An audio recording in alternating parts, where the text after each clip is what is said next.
जय भगत सिंह दोस्तों। देन इसके बाद ये बोलते हैं behaviour of animals. Behaviour of animals में क्या कि एक चूहे का टाइप होता है जिसको हम लोग रोडेंट चूहे को हम लोग रोडेंट भी बोलते हैं। उसी का एक टाइप होता है लेमिंग्स। तो जो लेमिंग्स है वो रहते हैं नॉर्वे, स्वीडन और फिनलैंड वाले रीजन में।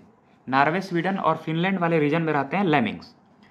तो चूहों के बारे में क्या है कि वो लोग बहुत जल्दी रिप्रोड्यूस कर लेते हैं। अगर दो चूहे को एक कमरे में बंद कर दिया जाए तो एक विद इन अ मंथ 250 से 300 अपना जनसंख्या को बढ़ा सकते हैं।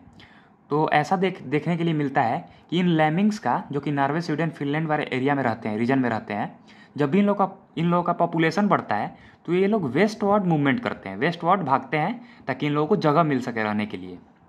तो अल्फ्रेड वेगनर ये बोलते हैं कि ये लोग क्यों भागते हैं वेस्टवर्ड, क्योंकि पहले ये जो नॉर्थ अमेरिका है और नॉर्वे, स्वीडन, फिनलैंड वाला जो पार्ट है वो आपस में जुड़ा हुआ था। इसीलिए इन लोगों को लगता है, इन लेमिंग्स को लगता है कि अभी भी ये पार्ट जुड़ा हुआ है और इसीलिए ये लोग वेस्ट की तरफ मूव करते हैं, वेस्ट की तरफ भागते हैं।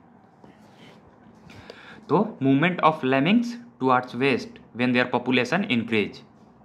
तो ये है इनका तीसरा एविडेंस। देन इसके बाद आता है geological evidence.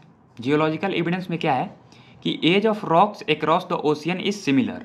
As of rock across the ocean is similar मतलब कि ये बोलते हैं कि कुछ माउंटेन्स जो कि हम लोगों को नॉर्थ अमेरिका में मिलते हैं, जिसको हम लोग बोलते हैं अपलाचियन माउंटेन। अपलाचियन माउंटेन का एज और स्वीडन वाले रीजन में मिलता है जोलेन माउंटेन।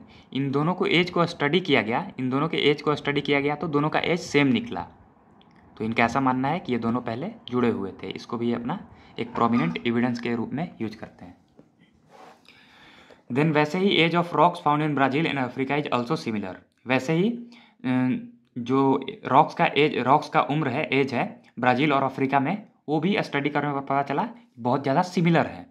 तो इसको ये अपना चौथा एविडेंस बनाते हैं।